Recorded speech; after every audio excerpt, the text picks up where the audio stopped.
I thought that I would introduce Rabbi Wein by telling you a very brief story. A few years ago, we had one of our International Institute conferences in Jerusalem, in Israel. How many people went on that conference? So you know that, especially in the part when we were walking the old city, there was a lot of walking. In fact, we walked all day. And by the evening time, we basically wanted to sit on a bus. So we walked and walked and walked, and we had our dinner, and after dinner it was nighttime. It was a hot Jerusalem night, and my feet ached, and I was loving it, but I wanted to go to sleep. And Rabbi Wein said, "Come, we'll go this way." And I said, "Well, which way is the bus?" Because there were a few walkers, and then most people were going to take the bus home like normal, sane human beings. And this is a preference to I walk like he sings, and he sings like I walk. Right? And I said, "Which way is the bus? I need the bus." And he said, "It's this way, follow me." And we walked, and we walked, and we walked. And there was no bus. We walked uphill, back to the hotel. It's just what I needed that particular evening. And I tell you this story because I think one of the gifts that Rabbi Wein has given to the world is gifts of endurance. That you do what you think you can't do, and you keep on doing it. And eventually you arrive at your place of destination. And just like we are sitting in this room and we have this colloquium, in a way, in a time when we thought we'd never be able to have another alternative in Jewish life, and it sometimes feels like a long walk when your feet ache and you just want to get on the bus and be taken home. And he says, "Come on, you'll walk a little more. It's not so terrible." So the greatest honor and tribute to pay to you is that you continue us walking. And we are here for this colloquium because you told us to walk. And we will continue to walk. And I will look for the bus next time. But I'll walk with you in the morning after 10. If I were to introduce Rabbi Sherwin T. Wein as the founder of Humanistic Judaism and the founder of this temple that you are sitting in, and the leader for the last 40 years, in the spirit of Pesach lo dayenu, it wouldn't be enough. And if I were to tell you that he also founded the Center for New Thinking, the Society for Humanistic Judaism, the International Institute for Secular Humanistic Judaism, and all the other acronyms you see in the building. And he said he promised when he retired he wasn't going to form any more new organizations. Lo dayenu, it wouldn't be enough. And if I were to tell you that he has written articles and services and philosophic statements and position papers, and he's written books, including Judaism Beyond God, A Radical New Way to be Jewish, Celebrations, a ceremonial and philosophic guide for humanists and humanistic Jews, Staying Sane in a Crazy World, and he is the focal point of the new book that you can see outside, The Life of Courage, and he wrote them all with a fountain pen. Lo dayenu, it wouldn't be enough. So I'll speak on behalf of so many of you in this room when I say that in everything I do, there is more than a touch of you. You are the most powerful influence in my life, besides maybe my mother, and on certain days you compete with her for my attention. You are at once my rabbi, my mentor, my friend, my father, and to my awe and delight, you have become my colleague. You are the manifestation of the life of courage. And perhaps the best introduction for Rabbi Sherwin T. Wein is to say that from him we learn to say what we believe, embrace life as a series of problems that need to be confronted and solved, treasure the great Jewish heritage that has been given to us but be bold and courageous in making it our own. Uphold human dignity almost at any cost. If the Jewish people wept, they also danced. Be generous, be very generous. Scale the mountains of your life, and remember always and everywhere that the true joy in life is in the climbing. Rabbi Sherwin T. Wine.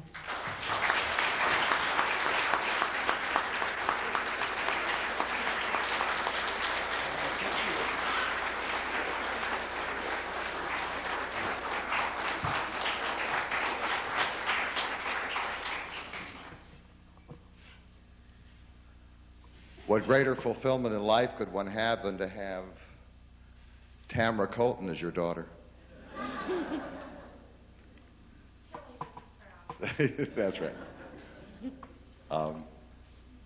I want to start out by simply saying to David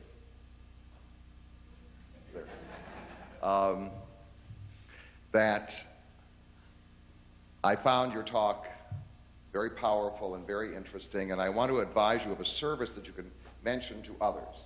It is my prediction that within 10 to 15 years, most candidates for political office in this country will need a Jewish ancestor.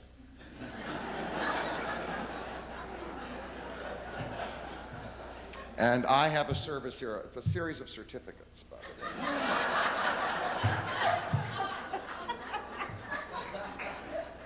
And it can be handled discreetly. We'll mail it in a brown bag if necessary. But what we'll do for you, for anybody, because I think that's one of the ways to raise money for this movement. There are dozens and dozens of candidates out there that will need certification. I want to tell you something I'm doing, because I'm sick and tired of these Indian casinos. I have just discovered, and I have a certificate, that Tilly, my mother's grandmother, was an Ojibwa. And that's essential.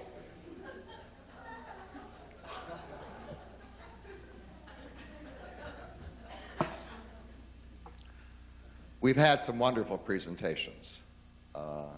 This has been, I always say it, the best colloquium we've ever had, but this was very powerful because I think the panel of speakers we've had have been absolutely extraordinary. Just extraordinary.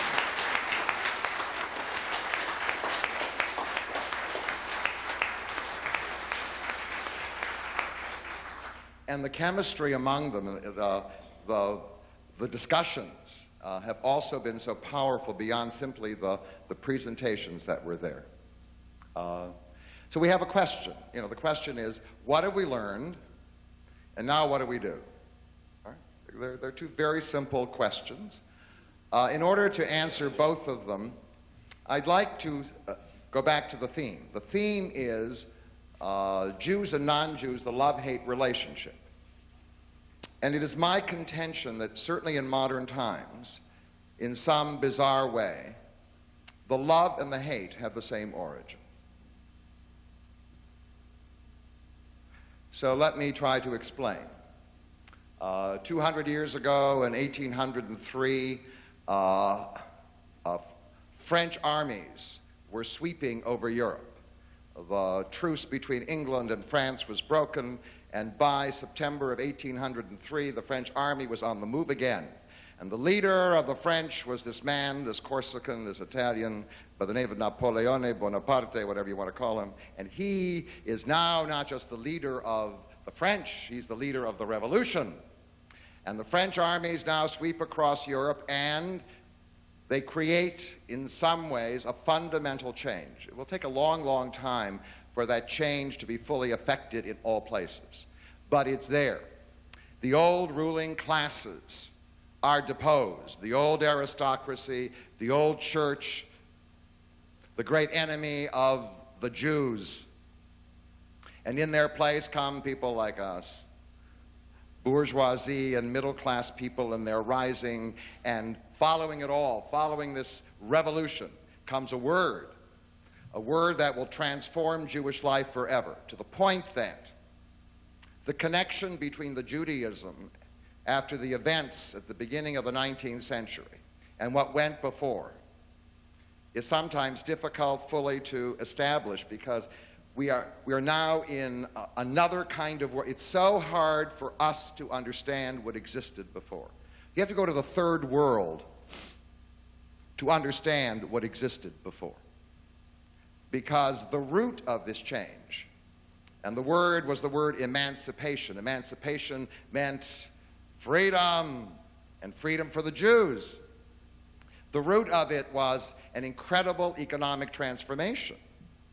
That incredible economic transformation we call by a word which is pedantic, urban industrial civilization. It simply means that most people leave the farms and they go and live in cities, and now you've got manufacturing, and now the whole thing, and life is radically altered for most people in the Western world.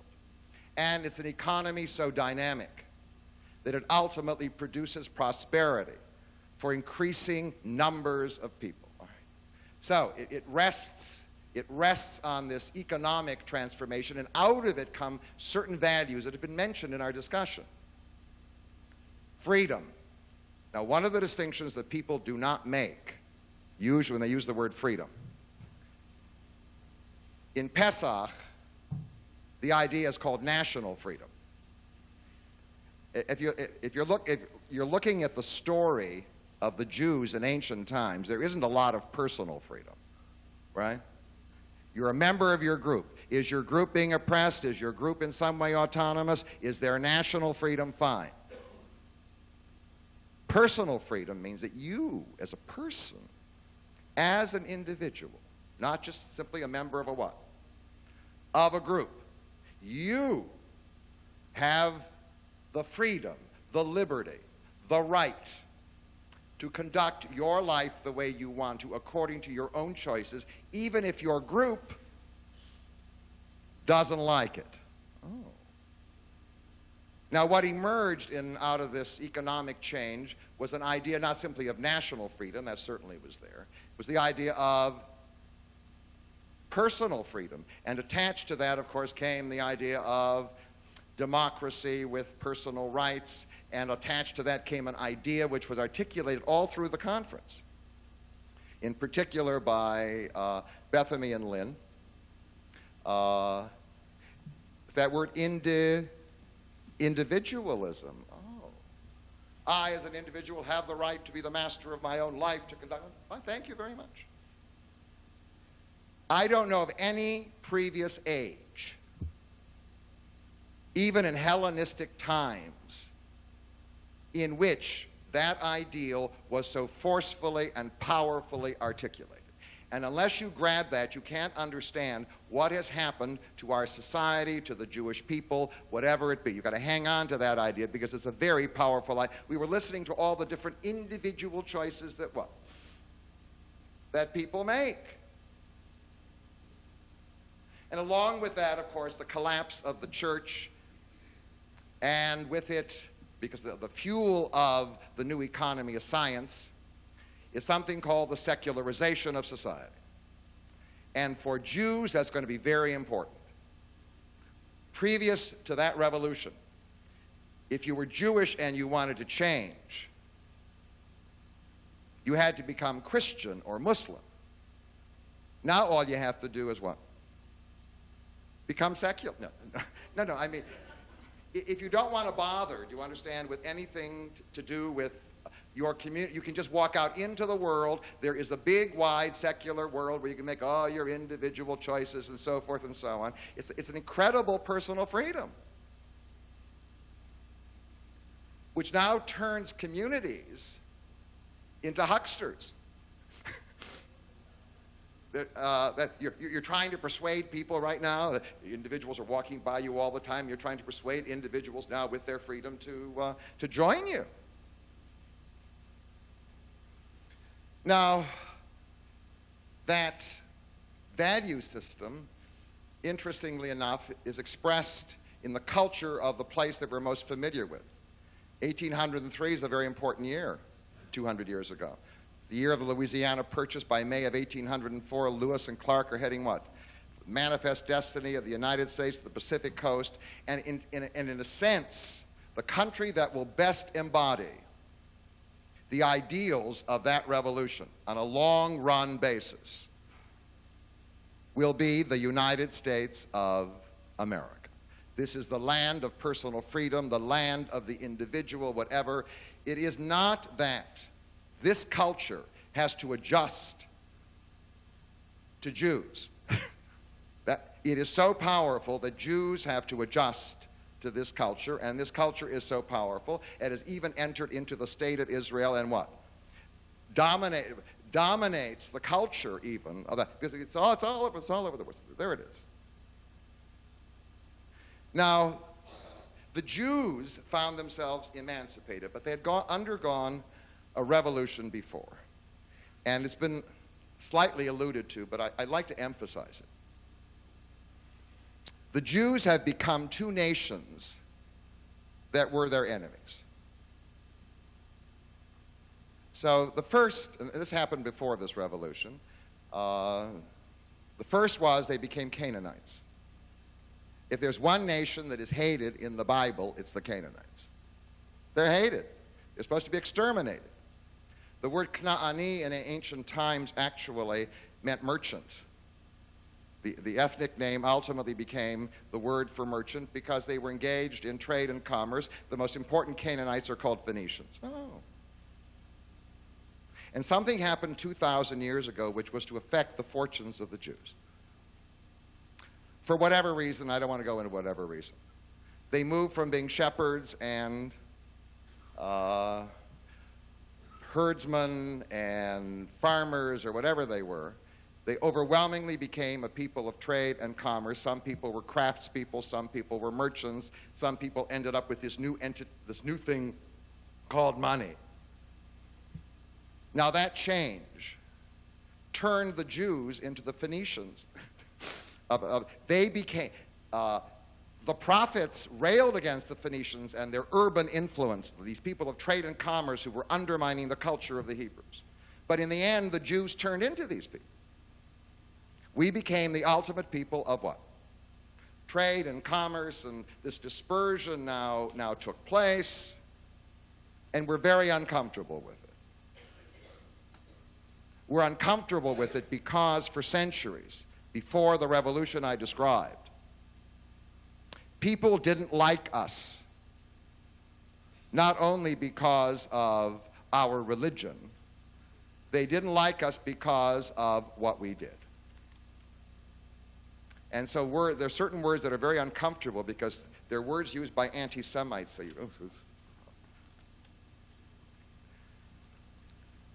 money, handling, trade, exchange, negotiation, the whole idea. What we're very comfortable with, and it entered even into the ideals of the New Zionism, was to reject that image and to create the person who, again, would work with his hands on the land, the whole, uncomfortable. But that's where we were. And our discomfort with most of our past is one of the great difficulties that we have in dealing with our enemies. Discomfort. But then, as a result of the revolution, we ultimately turned into another people. We turned into the Greeks. Because by the time the revolution opened everything up and said, how are you going to achieve social status and power within this thing? Well, you're going to have to what? Get an education. And education no longer is religious education. The universities are now secular. Go to the universities, get a secular education. And Jews poured into it. It was an avenue for social change. So they rose.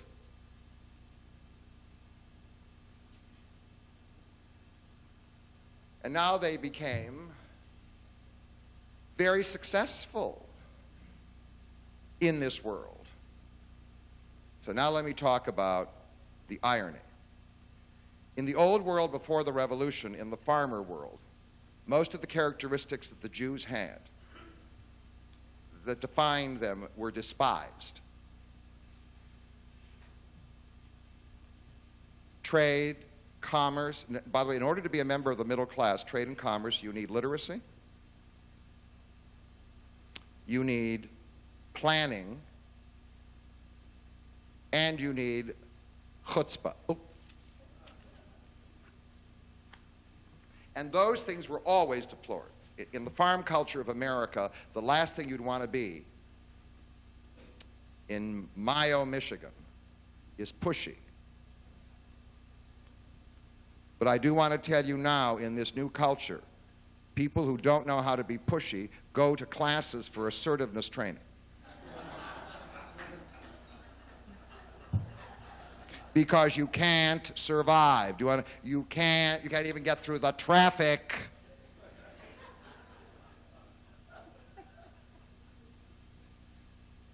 So all the skills that were formerly despised suddenly what?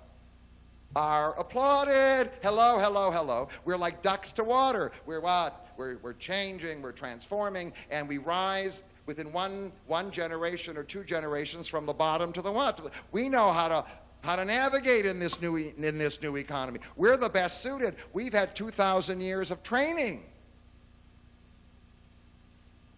The Torah didn't help us. What we're unwilling to talk about helped us. So, in fact, the overwhelming majority of Jews in Europe, certainly in Eastern Europe, didn't taste it. But large numbers of Jews in Central and Western Europe, didn't they? They rose the tops of now they're doctors and lawyers and merchants and bankers and who knows what. And they've got power and they're visible.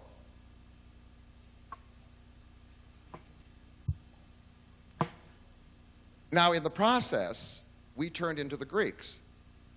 When I say that, I mean not the Greeks of today. I mean the Greeks, Plato, Aristotle, Democritus, Leucippus, what we imagine ancient Athens to be.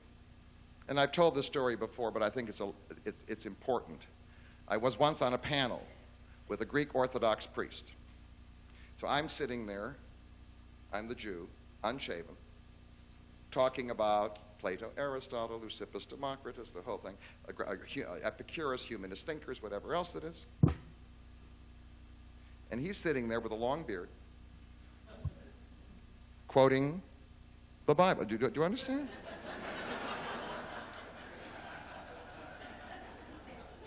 I've been Hellenized, and he's been, and the word is not politically correct, but I prefer to Judaize, Jewified. I mean, he was, so the whole thing, I mean, the roles are, that's what's happened.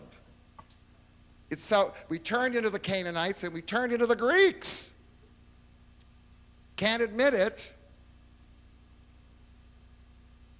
But then this problem is there. This problem is called anti-Semitism. A lot was said here about that. We talked about the origins of it.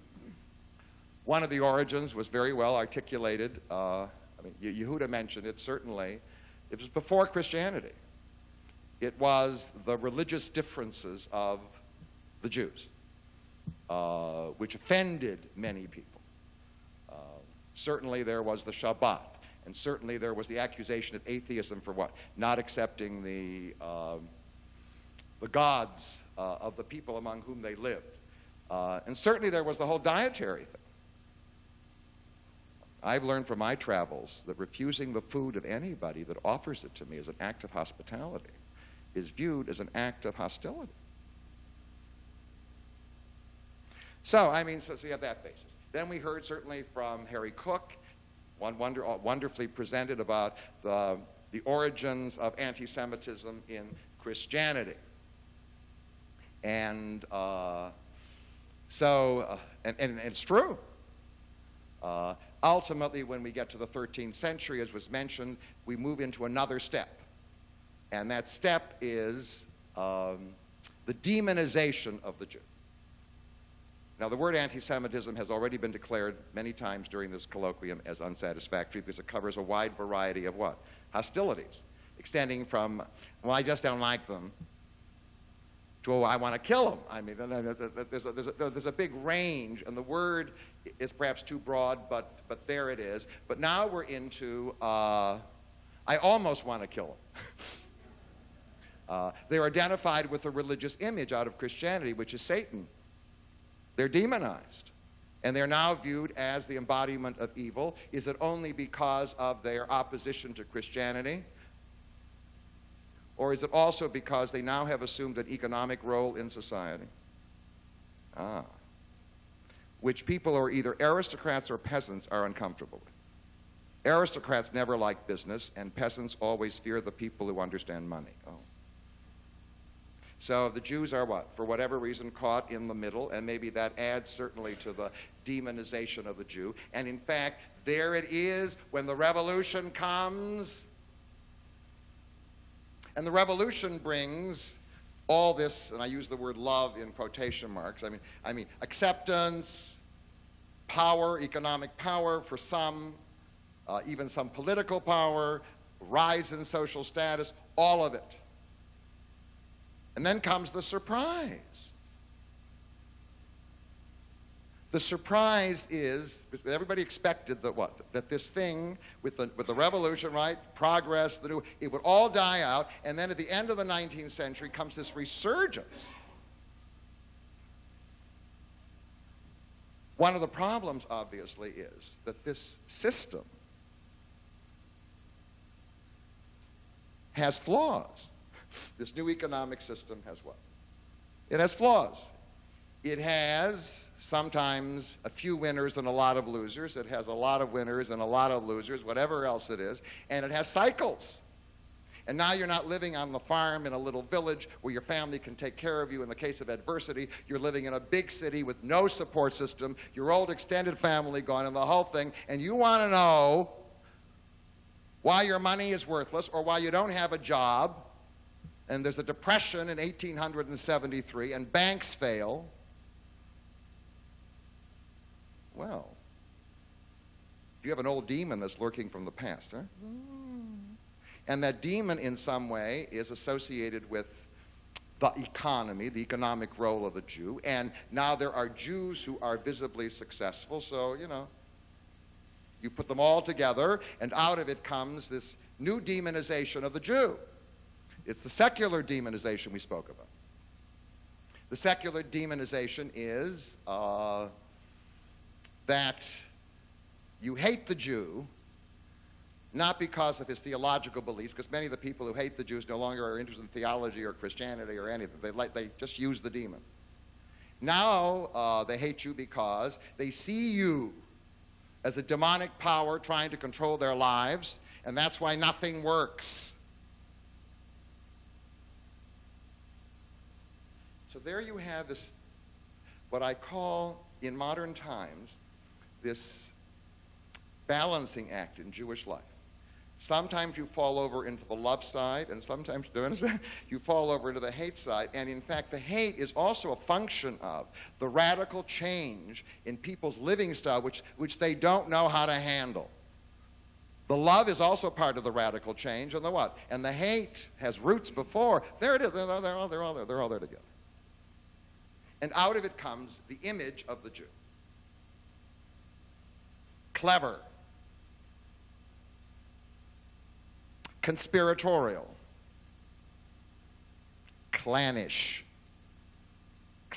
and tribal, ambitious, and the ambition turned into power hunger. So you put them all together, and there is this image. I do want to tell you, one of my responses, I used to read a lot of anti-Semitic literature when I was young. And it reminds me of that famous story, in Poland, Chaim is on the streetcar, and his friend walks on the streetcar, and he sees him reading an anti-Semitic newspaper. He says, Chaim, how could you be reading an anti-Semitic newspaper, and you're a Jew? Why are you reading this anti-Semitic newspaper? And Chaim says, I'll tell you, but when I read the Jewish press, they tell me, we get hit over the head, we're losing, it's depressing. When I read anti-Semitic newspapers, they tell me we're in charge of the world.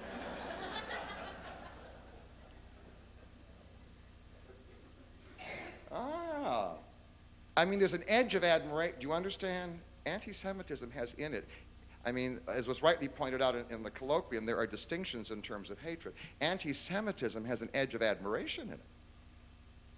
Fear and hatred, but also admiration. My favorite anti-Semitic work is no longer in publication. I found a copy in a used bookstore. I've read it 3 times. The man who wrote it is one of the most elegant writers, English writers, although his origins were partially French. His name was Hilary Belloc, B-E-L-L-O-C.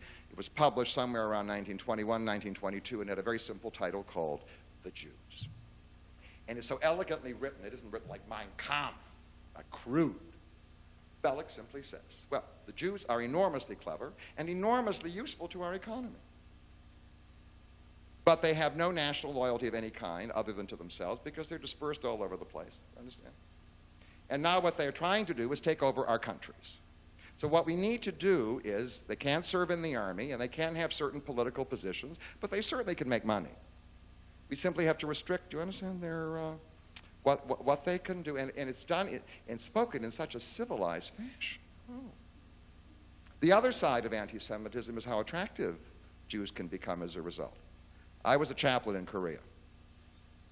And one of my headquarters was a Quonset hut in Seoul.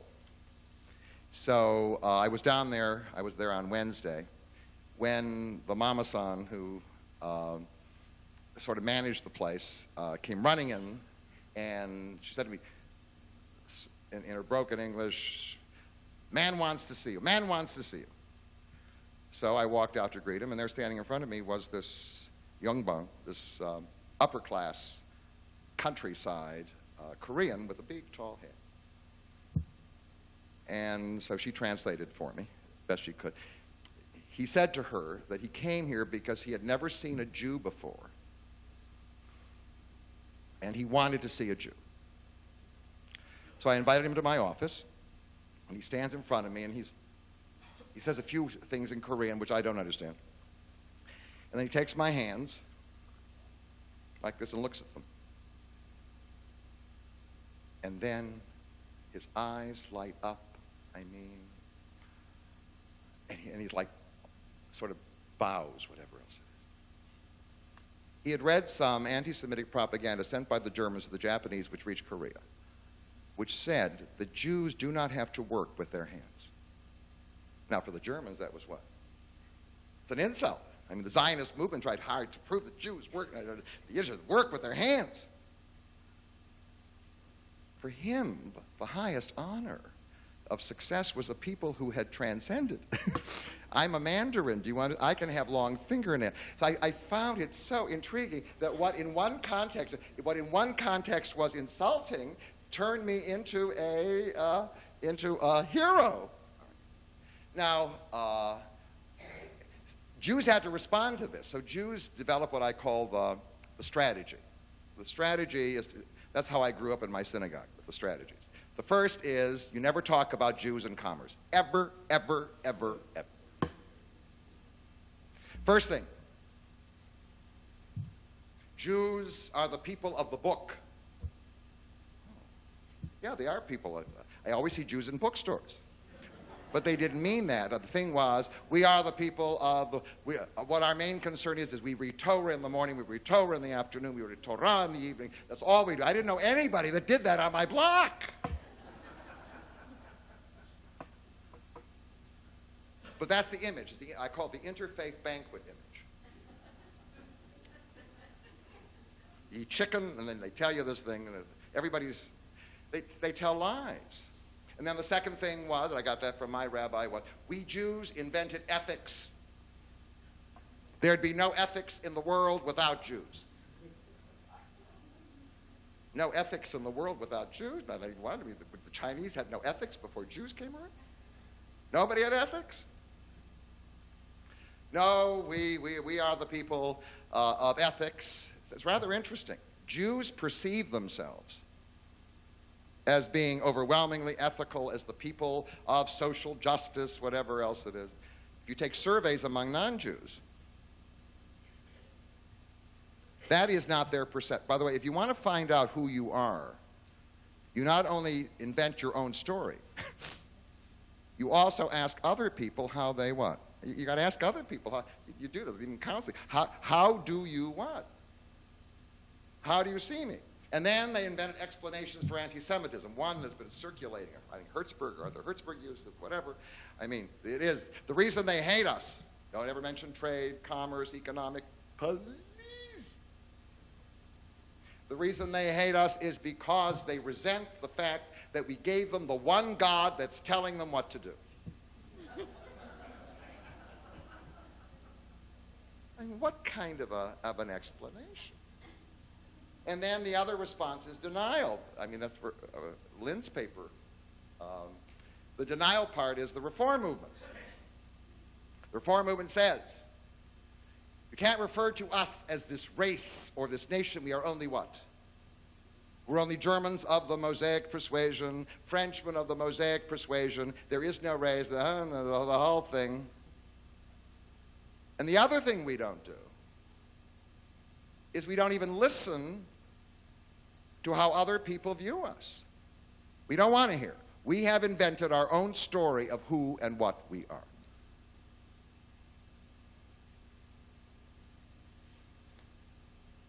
So, we live in this world, that's what's been articulated. We live in this world of a tension. On the one side, the hate pops up from, from time to time, right? And what the hate does, it creates unity, solidarity against the enemy. And then the love part comes, and that emphasizes the freedom, the personal freedom we now have in this new culture. And then with the personal freedom, what we get is diversity, a little chaos, looser boundary. Do you understand? And they're all like this in this continuous balancing act, and we're never quite sure what we're supposed to do with it. So what I want to do, fairly briefly, is to share with you what I consider, having listened to the panel very carefully, 7 ways for us to cope with this. Got this mix. It isn't all hate, and it's what? It's not all. It's got both, and both are products of, if you will, the incredible change that most people in the Western world still have trouble handling.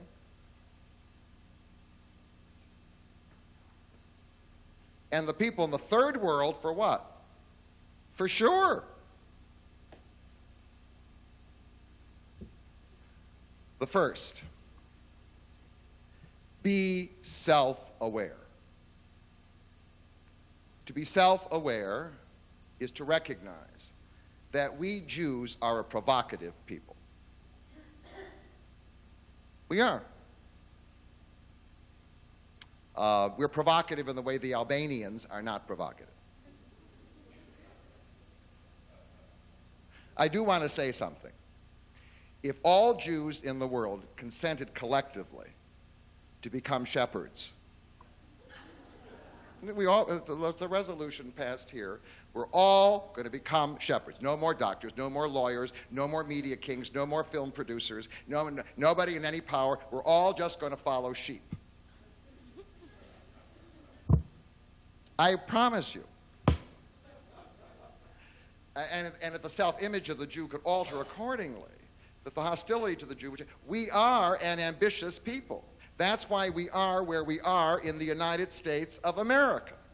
We're at the very top. We live in the best neighborhood. There are poor Jews, there's no doubt about it. We have, on the whole, made it. And we use our political power. We do. We're uncomfortable saying it, but you can't even talk about it if there's no self-awareness. Because if you ask other people,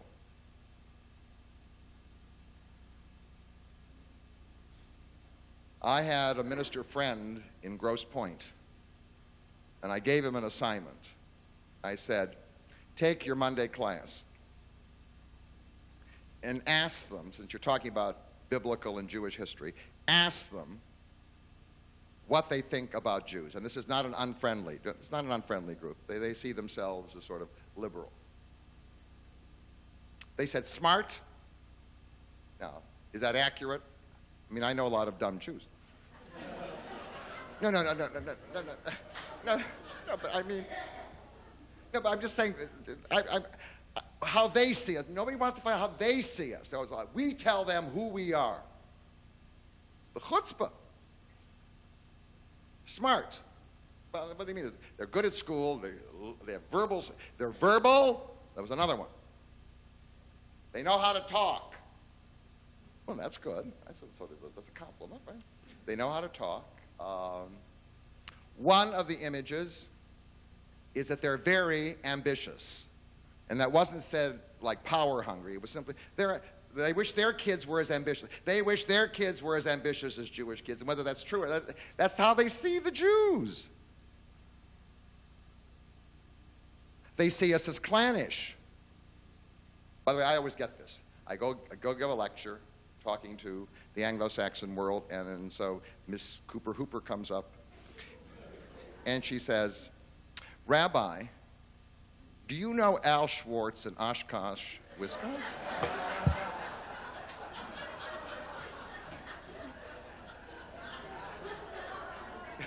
No, I mean, what do you mean Al Schwartz in Oshkosh? We are a tribe, do you understand? And everybody in the tribe has a tribal directory, and we have little tribal meetings where we all get, and it wasn't said anti-Semitically, it's their image of, so I always say, well, do you know Henry Cooper in Independence, Missouri?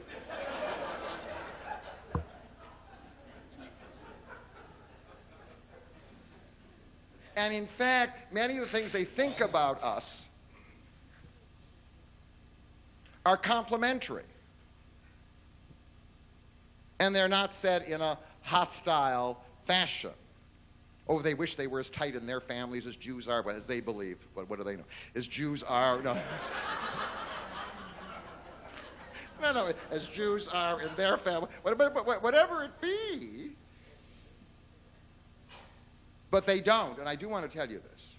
The non-Jewish world thinks many complimentary things about Jews. And sometimes enviously, it's okay. They don't use the word that Jews are more moral than other people, or that Jews are the center of ethics. They don't have that. That's our self-image. That's what we say about ourselves. That's not what they say. Right? So part of the thing is like self-awareness is, well, listen to what? To what other people say about you. I mean, we can all sit around and tell the world who we are. I listen to lots of individuals tell me who they are, and then other people have a totally different view. They look at their behavior, right? And they have a totally different view. The second thing is don't exaggerate. Derek Pensler certainly pointed that out. You know, since anti-Semitism is a very useful tool used by the Jewish establishment to encourage Jews to remain Jews, we sometimes see what anti-Semitic, anti-Semites behind every bush. The reality is that right now, in the Western, in North America and in Europe, if you're not talking about the Muslim population, okay? If you're simply talking about what we call the native populations, there isn't a high level of anti-Semitism. I mean, for me, there are 5 kinds. You start with the mildest, which is called social. You can't join my club. Thank you, I'll organize my own. Okay. 2 is economic. You can't get a job in my firm. Okay. That's harder. The third is political. Political is, I'm organizing a political party, I'm Father Coughlin, and in fact I want to deprive Jews of many of their present freedoms. Okay. Well, that's pretty dangerous. 4 is what I call violent. They're hitting you over the head. And the last is deadly, which is what? Is extermination. There are various degrees. Quite frankly, in most cases, if there's any, it's more sort of toward the social side. If you're talking about the native populations of Western and Central Europe and North America, that's pretty much the case. All right, so one of the safety valves for us as Jews in both Europe now and in North America, and it's disturbing because it's tempting to have these alliances.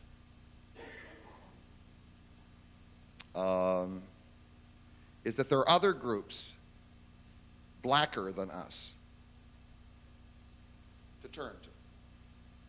They're available in America, right?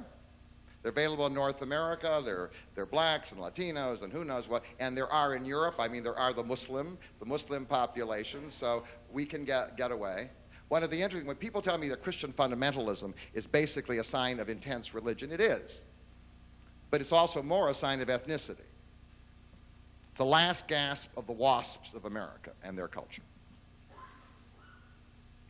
And the biggest collection of them lies now. You're not going to find them in New York. They're in the South. And the sign of that is that if they were not ethnic, the largest group in this country of fundamentalist religion is most likely black. They would make an alliance with them. They have never been able to make an effective alliance with them because what divides them, I mean, the racial issue divides them.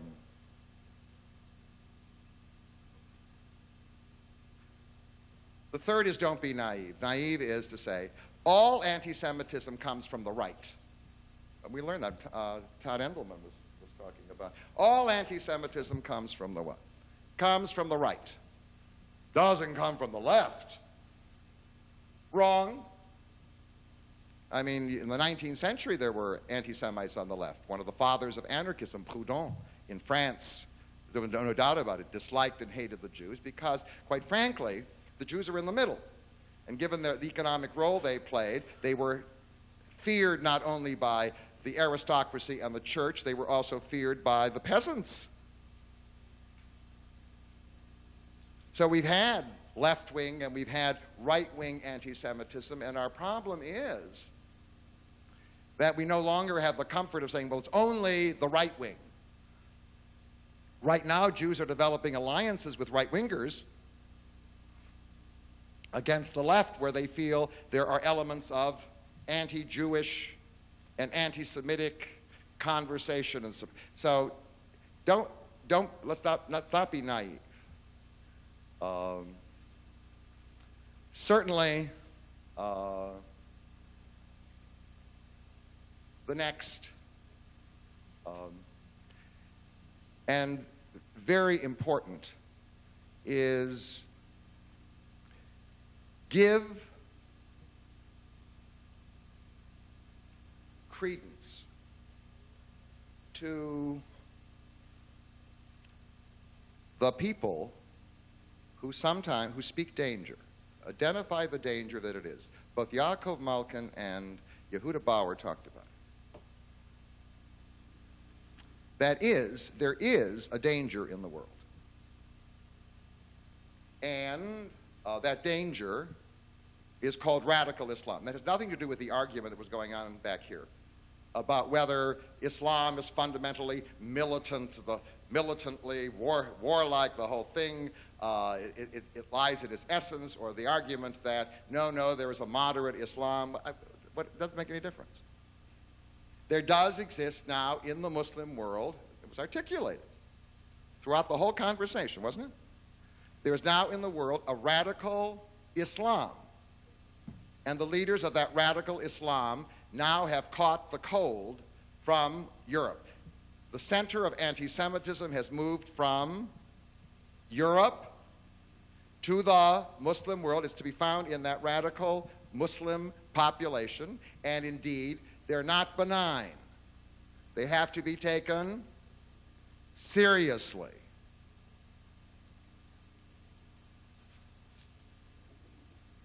So,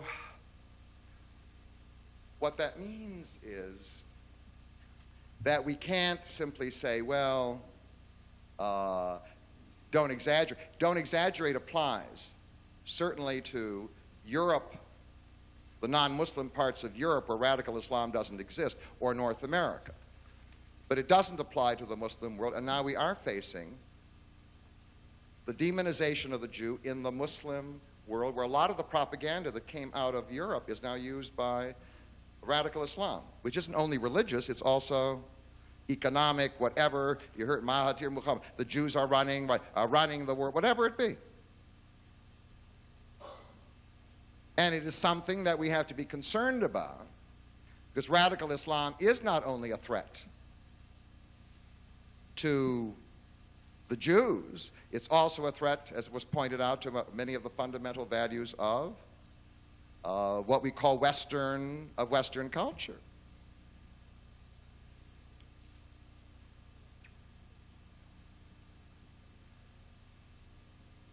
Next, don't be ashamed of Jewish power. You have to be aware of it. What I can't stand is when we always say we're victims, we don't have any power, we don't have any power, we don't have any power. We do. And in the United States of America, we have what? We have a lot of power. And we have a lot of influence. And actually, that's good for the preservation, certainly, of the State of Israel. It's not particularly good, given the present American foreign policy, for the preservation of the Palestinian. But we have power, and we use that power. And Zev Chaffetz was talking about it. It's not an illegitimate use of power. I mean, you know, they're after us, and they're rotten guys.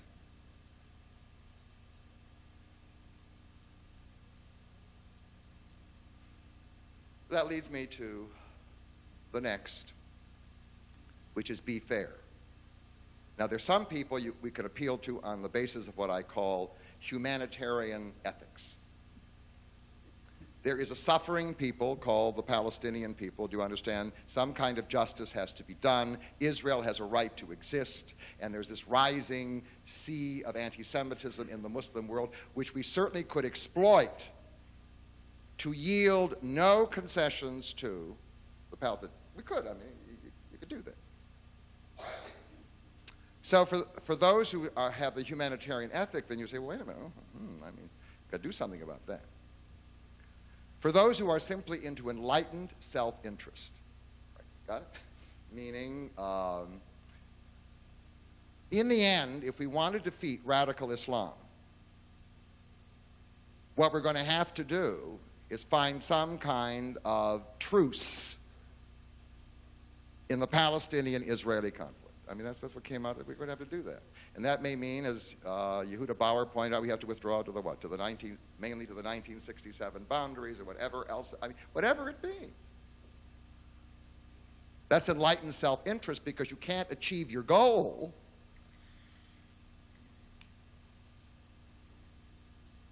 if you don't ask what the consequences are. Simply, use the power. That's not going to do it. And last,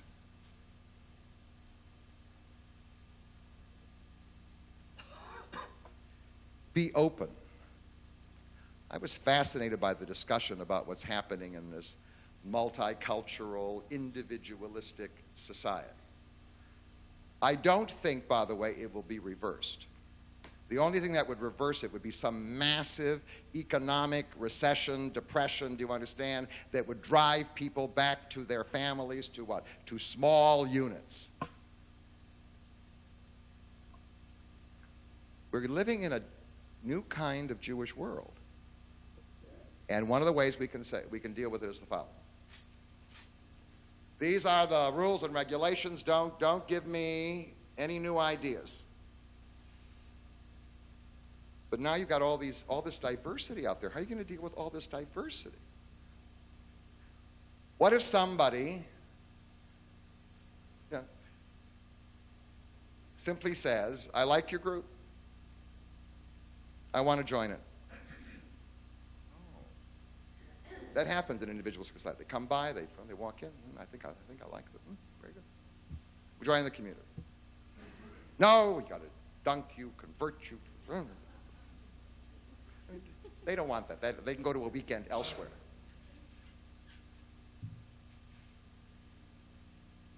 What if somebody says, I'm in love, I'm Jewish, and I'm in love with this non-Jewish person, and I want you to help me? So now we come to a question. It wasn't resolved up here totally. What comes first? Romantic love. Does love have prior right? Or what we call the intense survival needs of the group. Of course, if you reject this couple, then indeed you'll lose one of them to the Jewish people. But that's all right. But whatever, we're going to keep tight rein. Or do you have an ethical obligation to respond in an individualistic society to the right of people who love each other to be married and not to simply, well, go then to the justice of the peace. Don't bother me. If they want to have that Jewish connection, you give them. What if somebody, and that was intriguing because that was in Lynn's presentation, what if somebody comes and says, well, I'm Jewish culturally, and I don't like the Pope, but I like being part of the Catholic world, right? And so I'd like to be both, Jewish and Catholic. I have some Catholic roots, or I've married somebody Catholic, whatever else it is. So you say, it's either or. Okay. Now, as we move down this thing to understand what the more difficult cases, then all of a sudden, but I do want to tell you that in the next 10, 15, 20, and 25 years, all these difficult cases are going to show up at your doorstep. And we better have some way of dealing with them and accommodating them beyond saying either or and the door.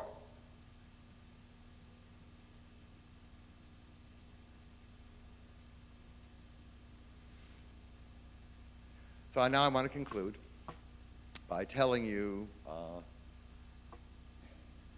a story. It happened to me 8 months ago. 8 months ago, I was doing the wedding for a woman who was in love with a non-Jewish man. She felt very Jewish. He was of some vague Protestant background, but was basically humanistic and secular, all right, the whole thing. And they had come to see me to perform the wedding. Her father was a Holocaust survivor. And when she told him about the marriage, he denounced her, and of course he denounced her by saying, 6 million, no, he did this.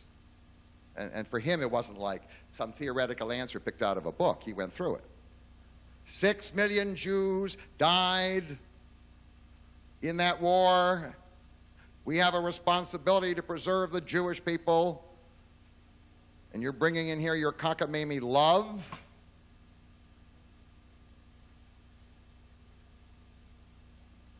Now, she loves her father, very deeply attached. And he said he would never, under any circumstances, show up at the wedding. And so, is not America individual choice? She has chosen to marry him, and the father has what? Chosen, I mean, that's what everybody, the guests will choose whether they want to come, not want to come, whatever it be. So I could see how disturbed she was. And I went to see the father. And initially he poured out his heart and the whole thing, how could she, and whatever. I said, you know, the reason why your family was killed was because of all this hate. Can't we ever break the chain of hate? All we do is they hate and what? Then we hate and they hate and then we hate. I mean, whatever.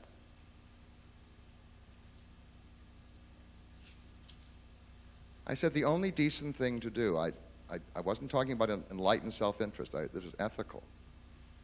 I said the only decent thing for you to do is to show your love for your daughter. You understand?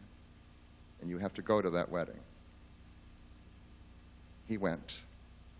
And I do want to say to you, because we're in this love-hate thing, in a world when we have this hate and love, and we Jews live in the middle of it, One of the things we, as secular humanistic Jews, can always do, it's the decent thing to do, is to choose love above hate. Thank you very, very much.